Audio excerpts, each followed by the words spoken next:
रावण की तरफ भी चलेंगे, क्योंकि माँ सीता का तो आपने वर्णन किया है, और आगे मतलब वही जानना चाहते हैं कि रावण को लेकर क्या प्रतिक्रिया है, या रावण का अपना क्या आगे की नीति है युद्ध को लेकर राम जी के प्रति, इस विषय में ये करते हैं। इसमें होता क्या है कि जैसे जिस समय हमने पिछली बार ये कहा था कि जब वो जो उनका सारथी था वो लेके आया था, तो वो क्या करते हैं, रावण को उस समय मानसिक आघात बहुत है, शारीरिक तो है ही है, क्योंकि उससे लगा एक तरह से एक योद्धा के लिए इससे बड़ा अपमान क्या होगा। क्योंकि एपिसोड नंबर 95 में भी हमने कहा था कि वो कुंभकर्ण को जब जगाने उसने किया था, उससे लगा था मुझे अपमानित करके भेज दिया, मृत्यु का भय नहीं। लेकिन उस समय उसके अपने नरांतक वगैरह पुत्र थे, सब ने उनको एक तरह से आश्वासन और वो सब दिया था, नहीं आपको चिंता करने की आवश्यकता नहीं है, कहीं कुछ नहीं है। लेकिन अब वो वर्तमान में बिल्कुल नितांत अकेला हो गया है, तो अब उसको मानसिक इतना आघात पहुंचा है जिसकी वजह से वो बराबर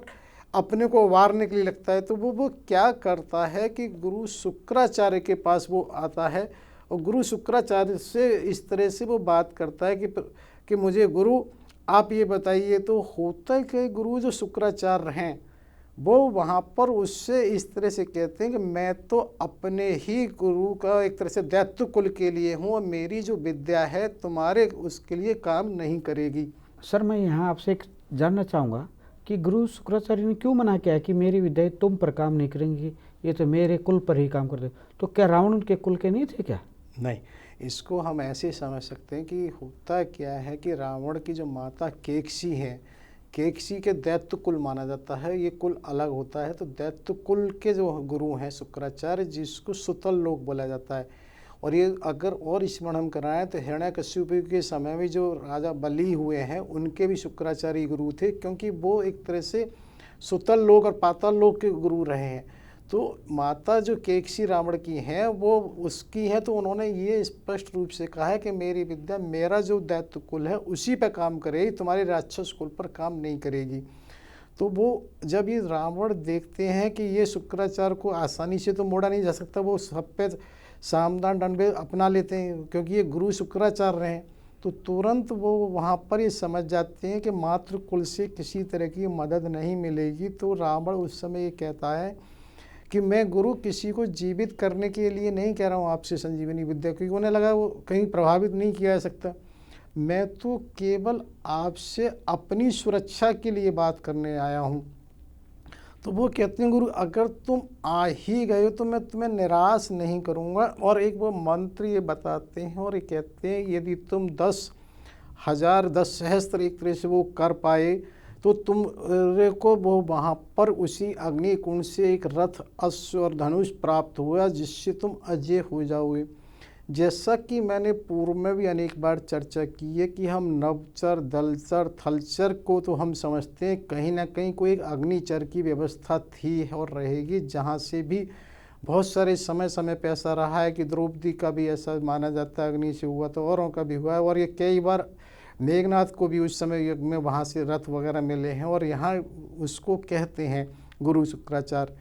तो यहाँ एक चीज़ और मुझे प्रसंग आ रहा है, वो यहाँ का नहीं है, लेकिन बस मैं जोड़ रहा हूँ कि कहीं कहीं ऐसा वो आता है कि एक बार अयोध्या में जब माता जानकी बैठी थी प्रभु राम जी साथ, तो वो कहती हैं हनुमान जी का बड़ा एक योगदान है। तो वो कहते भी विशेष योगदान, तो वो कहती हैं कि एक बार हनुमान ने क्या किया था कि रावण को यज्ञ कर रहा था, तो वहाँ पर उसको एक तरह से ब्राह्मण के रूप में जाके एक चीज़ मांगी थी, उसने मंत्र में परिवर्तन करा दिया। वो मंत्र एक तरह से भूतार्थी हारणी था, तो भूतार्थी कारणी करा दिया।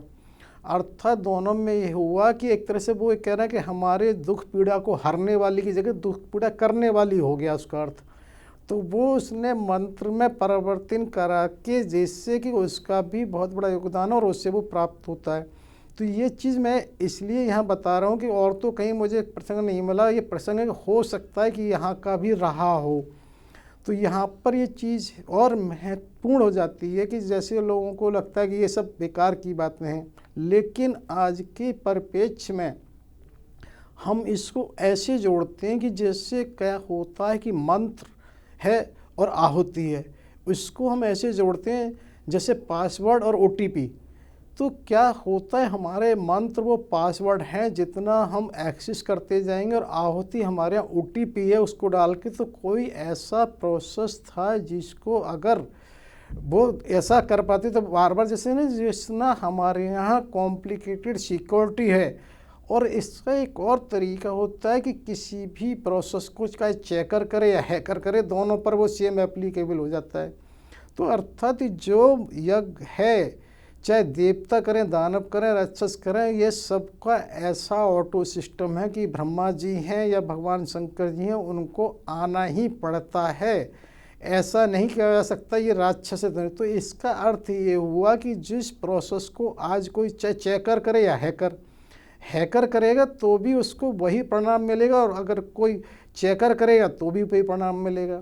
तो उसी को ये माना जाता है कि वहाँ पर रावण अपने उनसे उस मंत्र को लेके लंका आता है, और लंका में आके उसको वो क्या करता है कि यज्ञ की तैयारी, क्योंकि उससे कहीं कोई वैसे तो साधन दिक्कत है नहीं, जो सेवक हैं तो वो वहाँ सेवक और उसको तैयारी करता है। इधर क्या होता है, क्योंकि देवताओं में भी पूरी प्रयास ये है कि भाई, क्योंकि अंतिम पड़ाव पे जब जैसे होता है ना कि हमने कहा ऑडियंस बड़ी उत्साहित होती है, तो वो भी क्या करते हैं कि गुरु अगस्त को सुरेंद्र इंद्र साथ में लेके प्रभु के पास आते हैं। हालांकि प्रभु भी कहीं उस समय इस तरह की बात आती है कि जब वहाँ आते हैं तो वहाँ पर अगस्त ऋषि उनको एक तरह से एक मंत्र देते हैं, जिसके लिए वो ये कहते हैं कि भाई तुम इस मंत्र का, ये तुम्हारे रविकुल नाशक और उस भूतार्थ तुम्हारे एक तरह से आयु वर्धक है और सारे कष्ट विदायक है, और इसका वो स्मरण करने से ऐसा होगा, क्योंकि वो मंत्र विशेष रूप से भगवान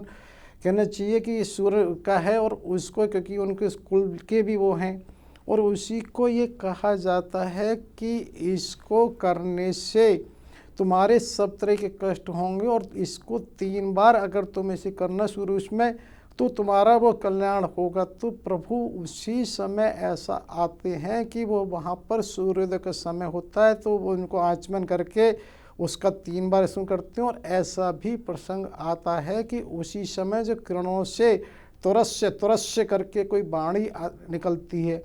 और ये चीज़ महत्वपूर्ण है कि वैसे विज्ञान कहीं ये नहीं मानता कि कहीं किसी भी इस तरह की किरणों में वो हो सकती है, लेकिन वास्तव में ये सभी जानते किसी भी गतिमान चीज़ में ज़रूर ध्वनि होती है। तो हो सकता है भविष्य में कभी ऐसा मिले कि क्योंकि हमारी सुनने की क्षमता है 20 से 20,000 फ्रीक्वेंसी के बीच की, उसके ऊपर नीचे की नहीं, तो कहीं उसमें ध्वनि होती हो, तो उसी ध्वनि को सुनकर वह भगवान जी कहीं ना कहीं प्रभु उसके लिए तैयार होते हैं। कि बहुत सार्थक चर्चा हुई है कि, और अब जो इंतज़ार है रावण वध और रावण उपदेश को लेकर, क्योंकि सबसे ज़्यादा बड़ी जिज्ञासा रावण वध को लेते हैं, लेकिन हमारे पास समय की अपनी मर्यादा है।